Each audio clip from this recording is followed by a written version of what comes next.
This is ground control to Major Tom. You've really made the grade.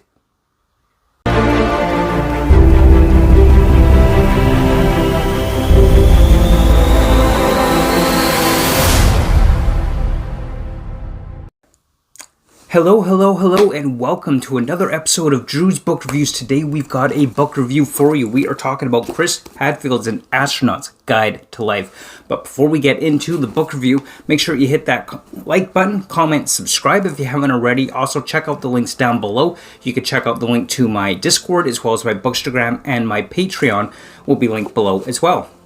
So let's talk about it. Chris Hadfield's An Astronaut's Guide to Life. Chris Hadfield is probably one of the most famous Canadian astronauts ever to be in space. And he was the commander of the International Space Station. You may have seen his video, Space Odyssey, that he filmed on the International Space Station. Too long, I know it's time to go. Our commander comes down back to Earth and knows. Chris Hadfield is an absolutely amazing individual. He's not just an astronaut, he's a musician as well, and a writer. He's actually got a non-fiction book now, The Apollo Murders, which I just recently purchased. Chris Hadfield is a true Canadian hero in the sense of everything, and this book talks about his experiences as he strove to become an astronaut since he first saw the moon landings back in 1969 as a child. Chris Hadfield dreamt of being an astronaut his whole life, so this kind of talks about what he's learned from being an astronaut and the hard work and dedication necessary to become what he ultimately wanted to become in his career life. Now, being an astronaut is not easy. There is so much you've got to learn and do, and I have to say that this was a really eye-opening book. I learned a lot about what it takes to actually be an astronaut. Of course, I always kind of knew that being an astronaut is something that is hard work. There's a lot of sacrifice and dedication needed to be one of the select few that will ever make it to the International Space Station, or even into space for that matter. But what you really don't realize is it's really kind of eye-opening actually to kind of read about Chris Hadfield's experiences flying in space for months on end, and the experience of both before and after liftoff into the International Space Station. It was just a tremendous journey for him, and the sacrifices made along the way. This is not an easy job. And so it was really fascinating to kind of get to learn more about what it takes to be an astronaut. He was a fighter pilot, an engineer, he was a test pilot, and he had to constantly push himself to be top of his class in an effort to be selected for the job that he had always wanted from start. Now, when he first started to want to be an astronaut, there was really no Canadian Space Agency. It simply didn't exist. There was no opportunity for a Canadian to become an astronaut. NASA didn't select anyone but Americans essentially to be astronauts. So for him, it was such a long shot that it would ever happen, even more of a long shot than even Americans with similar aspirations, simply because Canada didn't have astronauts at the time when he started on his career path to become an astronaut.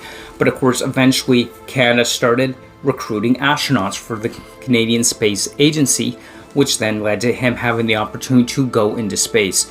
Now, there's so many fun anecdotal stories that Chris Hadfield tells in this book, often with a lot of humor, talking about how the space shuttle is basically sitting on a 4.5 megaton bomb blasting you into space, and the thrill and the riding and the experience of just blasting off and the G-forces involved with that, to the weightlessness. He talks about and reminisces about life on the space station, and how even simple mundane tasks like clipping your fingernails or cutting your hair all become a problem essentially if you don't follow certain rules that you have to implement, because otherwise these things just kind of float around. And there's so many little things that goes on in the life of an astronaut and being on the International Space Station. Some of the philosophies that Hadfield talks about knowing or learning are things like sweat the small stuff. And normally we think about don't sweat the small stuff. It's really not that big a deal, but for an astronaut, the small stuff could be the difference between life and death. So sweating the small stuff becomes such a vital and important part of his life, as well as things like the power of negative thinking, which I thought was a really interesting concept.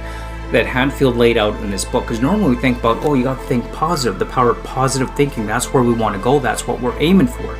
But Hadfield kind of gets into this idea about the power of negative thinking, where, you always want to envision what could kill me next. What is the next possible thing that can go wrong?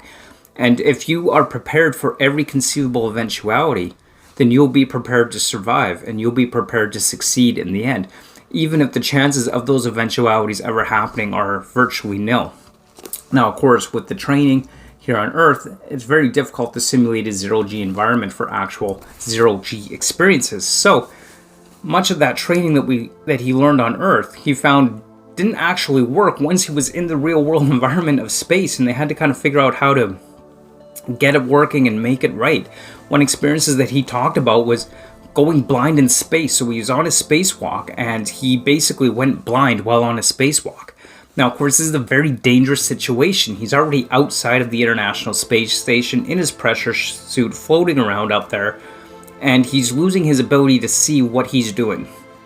And of course, you can't just take the helmet off and fix things. I guess his eyes were getting all clouded up and weird and itchy and burning and all that kind of stuff. So he can't just take the spacesuit off and rinse out your eyes. That doesn't work. Not in space. That would kill you virtually instantly. So what do? And so these kind of situations he learned from experience how to manage and deal with that, and perhaps in a way nobody else would ever have to deal with. And just the perseverance that Hadfield put in this. And one of the big things that he really emphasized in here that I really got is the sacrifice of time with his family, where he essentially talks about how he was essentially an absent father throughout his children's lives because of the demands of the career that he was on, and how you could train for years and years and years, like 20 years of training just to get into space once for a week. It's just the amount of sacrifice involved with that.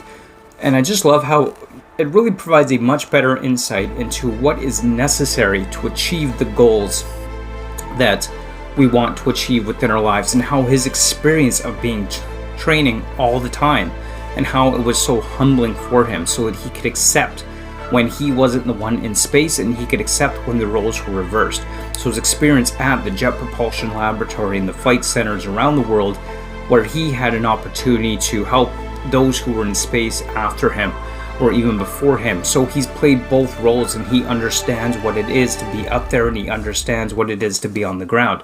So having that opportunity where and so there's no really opportunity in this sense, it's not really a promotion when he shifts around to different positions with the space agencies around the world, whether that's the Canadian Space Agency or NASA or wherever, and that you have to be humble and accept that this is the way it works.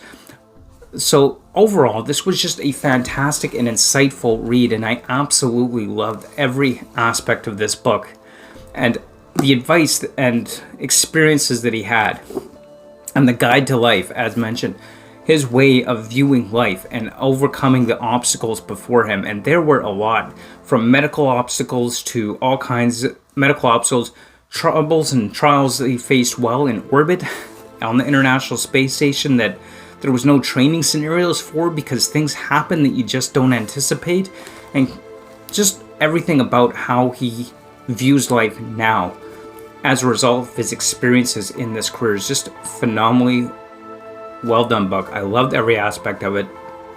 Easily a 5-star review for me for Chris Hadfield's An Astronaut's Guide to Life on Earth. If you haven't read this, I highly recommend reading this, especially if you have an interest in things like space exploration and want to know and learn more about what it's actually like to be those people blasting off into space. I know I would definitely want to visit space one day. It's kind of on my bucket list. Not as an astronaut, maybe as just a space tourist. Maybe one day it'll be cheap enough that I'll be able to do that. Who knows? But those are just my thoughts on Chris Hadfield's book, An Astronaut's Guide to Life on Earth. This is a fantastic read. I highly, highly recommend it because it is just so good. I love this book. 5 out of 5 stars. Probably one of my favorite reads of the year thus far. And, we'll see if it makes my top reads of the year for 2022. Who knows, right? So there you have it. There are my thoughts on Chris Hadfield's An Astronaut's Guide to Life. So definitely make sure you hit that like button, comment, subscribe. Come on, have you read this book? Do you want to read this book? Had you never thought about reading it, but now you want to? Tell me down below. I'd love to hear from you on your thoughts on An Astronaut's Guide to Life and how you enjoyed it, if you read it or if you have an interest in reading it. I look forward to hearing from you. And, you know, as always, don't forget to like, comment, and subscribe. And you can always check out my links below for my Patreon, Discord, and Bookstagram. All that's linked below. So be sure to go and check that out. And as always, until next time, keep on reading. Bye.